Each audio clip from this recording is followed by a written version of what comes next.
అందమైన మోము అజరామర చరిత నవ్యమైన రీతి నాయకుండు తెలుగు గడ్డ మీద వెలిగని రాముండు నందమూరి వంశ నాయకుండు లక్షణముగ పుట్టె లక్ష్మయ్య గారికి వెంకటరమణమ్మ బిడ్డగాను పుట్టునోయి తాను పుడుమిలో కీర్తించ నందమూరి వంశ నాయకుండు భీష్ముడైన గాని భీముడైనను గాని కీడు చేయునట్టి కీచకుండు రాముడైన గాని రావణుండైనను నందమూరి వంశ నాయకుండు గొప్ప పాలకుండు గోపాలకృష్ణుండు ప్రతిభ కలిగినట్టి ప్రజశీలి ప్రతిభ కలిగినట్టి ప్రజ్ఞశీలి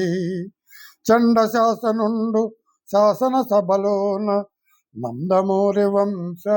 నాయకుండు ముఖ్యమంత్రి తాను 3 ప్రాంతాలకు ఎదురులేని మనిషి బెదరలేదు రాజకీయమందు రాణించే రాముడై నందమూరి వంశ నాయకుండు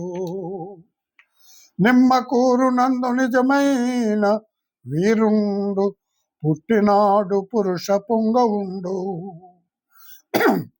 బసవ తారకమ్మ భర్తగా పూజించే నందమూరి వంశ నాయకుండు వెండి తెరకు వేల్పు వెంకటేశ్వరుడుగా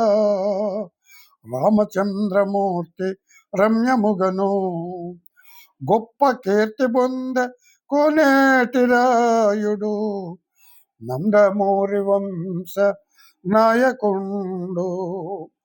రామచంద్రుడైన రారాజు తానైన కృష్ణుడైన గాని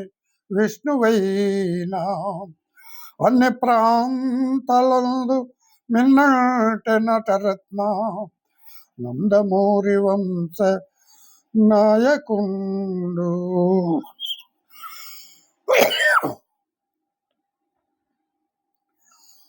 ఆంధ్రజాతి మృక్కు ఆరాధ్య దైవమై పేద ప్రజల కాయ పెద్ద దిక్కు తెలుగు భాష కీర్తి దివ్యమై వెలిగించే నందమూరి వంశ నాయకుండు అతివలందరికి ఆస్తిలో హక్కును తెలుగు గంగ నీరు తెచ్చనితడు దానవీర సూర ధరణయందు నిలిచే నందమూరి వంశ నాయకుండు ప్లీజ్ లైక్ చేయండి వీలైతే కామెంట్ చేయండి